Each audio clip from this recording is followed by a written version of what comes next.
Enquête sur des soupçons de corruption en lien avec le Qatar au Parlement européen. La vice-présidente Eva Kaili inculpée et écrouée ce dimanche.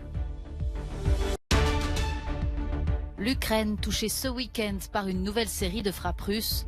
À Odessa, 1,5 million d'habitants sont privés d'électricité. Près de 10 mois après le début de la guerre, de plus en plus de réfugiés ukrainiens au Royaume-Uni rencontrent des problèmes pour se loger. Reportage dans ce journal. L'enquête sur des soupçons de corruption en lien avec le Qatar au centre des discussions ce lundi au Parlement européen. Alors qu'une session plénière est prévue à Strasbourg, la présidente de l'institution européenne, Roberta Metsola, aurait convoqué une réunion des présidents de groupe pour évoquer l'affaire. Ce dimanche, la vice-présidente grecque du Parlement, Eva Kaili, et 3 autres personnes ont été inculpées et écrouées en Belgique, selon une source judiciaire proche du dossier. Cette dernière affirme que l'eurodéputé était en possession de sacs de billets vendredi soir lorsque la police belge l'a interpellé. Exclue du Parti socialiste grec, Eva Kaili s'est également vue retirer toutes les tâches déléguées par la présidente du Parlement, dont celle de la représenter au Moyen-Orient. Après une visite au Qatar au mois de novembre, elle avait souligné la transformation historique d'un pays dont les réformes inspirent le monde arabe. Des propos qui avaient suscité des remous dans les rangs de la gauche et des libéraux et qui sont revenus à l'esprit de nombreux eurodéputés ce week-end après l'annonce de son arrestation. Selon le responsable d'une ONG qui lutte contre la corruption, ces révélations sont tout sauf une surprise. Il est surprenant que cela n'intervienne que maintenant, compte tenu du nombre d'eurodéputés qui seraient impliqués dans cette affaire, dit-il. Depuis des années déjà, nous constatons de la petite corruption dans l'instance, impliquant des eurodéputés ou des membres du personnel administratif. Il se pourrait que cela soit seulement le sommet de l'iceberg. De son côté, le Qatar a nié toute implication.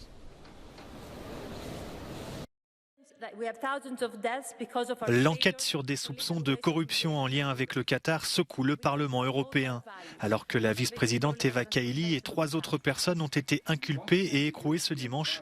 L'eurodéputé danois Niels Fuglsang a réagi au micro d'Euronews. Il est évident que c'est extrêmement dommageable pour l'Union européenne si des membres du Parlement européen ou d'autres politiciens peuvent être achetés pour dire certaines choses ou pour voter d'une certaine manière, dit-il. C'est une honte et cela affaiblit l'Europe. Il est donc dans l'intérêt de tous que nous allions au fond des choses et que nous adoptions des règles garantissant que cela ne puisse plus se reproduire. C'est une très mauvaise chose et nous avons un gros travail de réparation à faire. Pour Tamas Latman, expert en droit international, l'Union européenne dans son ensemble doit élaborer une législation anticorruption. Je crois vraiment qu'il serait très important que l'UE réfléchisse sérieusement à ces questions et se prépare à des situations de ce genre à l'avenir, dit-il, en proposant une sorte de législation propre pour gérer ce type de situation et pour rendre la coopération possible avec les autorités des États membres. Il faut garantir cette coopération et la rendre beaucoup plus transparente.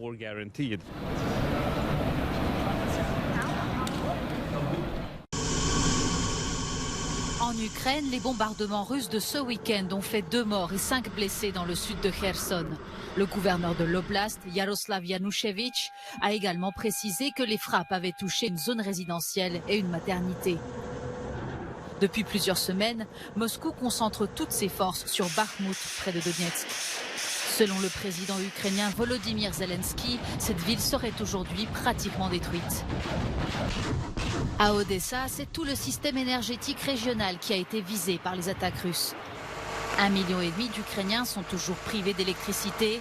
Le ministre ukrainien de l'Agriculture, Mykola Solski, a cependant déclaré que les exportations de céréales n'ont pas été interrompues. Kiev tente quant à elle de reprendre la ville de Melitopol sur l'autre rive du fleuve Dniepr. Selon des témoins, une dizaine d'explosions ont été entendues près de casernes et entrepôts d'armes russes.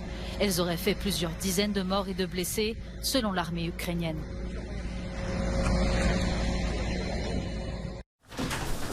Presque 10 mois après le début de la guerre en Ukraine, que deviennent ceux qui ont quitté leur pays pour le Royaume-Uni?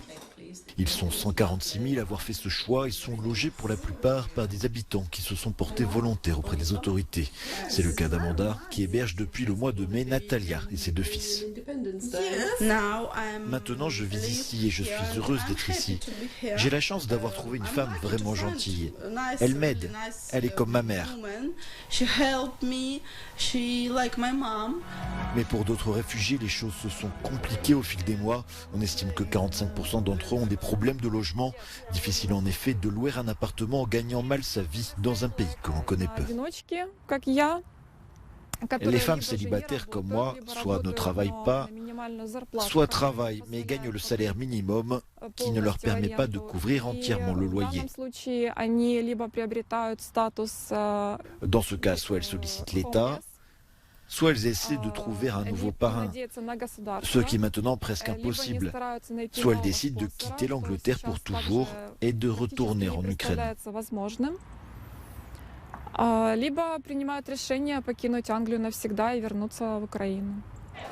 Le programme d'aide aux Ukrainiens repose sur la bonne volonté des citoyens britanniques. En aidant un réfugié, la personne devient son parrain pour un temps minimum de 6 mois. Et il n'y a plus beaucoup de parrains. Il y avait beaucoup d'intérêt au début et beaucoup de personnes ont accueilli des gens. Mais depuis, il n'y a pas beaucoup de personnes qui se sont présentées, malheureusement, pour diverses raisons. Reste à savoir ce que va faire l'État britannique pour venir en aide aux réfugiés ukrainiens qui se retrouveraient sans toit, le strict minimum pour tenter de reconstruire sa vie.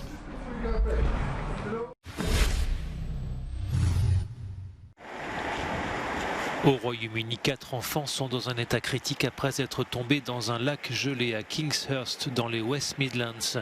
Ils étaient en train de jouer lorsque la glace a cédé sous leurs pieds.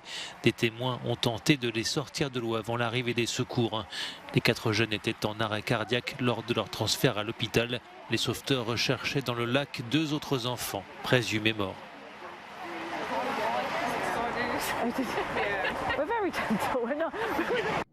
C'était le 21 décembre 1988.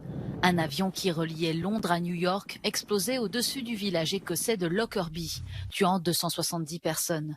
Ce dimanche, soit près de 34 ans plus tard, un Libyen soupçonné d'avoir assemblé et programmé la bombe de l'attentat a été placé en détention aux États-Unis, selon les autorités écossaises. Cet événement reste à ce jour l'attaque la plus meurtrière jamais commise sur le territoire britannique et dans laquelle le régime du dictateur libyen Mouammar Kadhafi a reconnu sa responsabilité en 2003. Après une mission de 25 jours dans l'espace et un voyage autour de la Lune, la capsule Orion de la NASA a atterri dimanche dans l'océan Pacifique.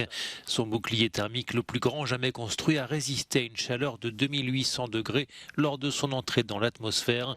Orion doit préparer le prochain voyage des humains vers la Lune, prévu pour 2024. La capsule a survolé le satellite de la Terre à seulement 130 km de sa surface et s'est aventurée jusqu'à plus de 430 000 km de notre planète, soit plus loin que tout vaisseau habitable auparavant.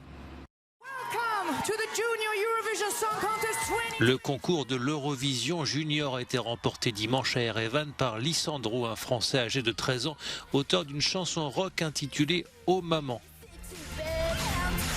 L'Arménie est arrivé 2e de ce concours réservé aux 9-14 ans. Le vainqueur est choisi pour moitié par le vote du public et par des jurys nationaux. 16 pays étaient représentés cette année.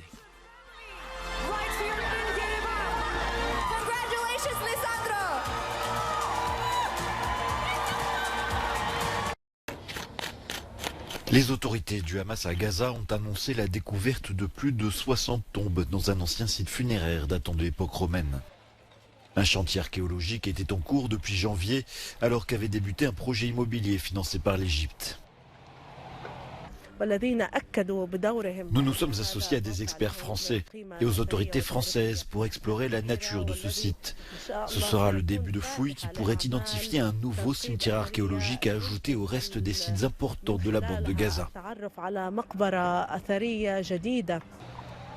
Gaza, enclave côtière abritant plus de 2 millions de personnes, est connue pour la richesse de son histoire qui découle de sa situation sur d'anciennes routes entre l'Égypte et le Levant.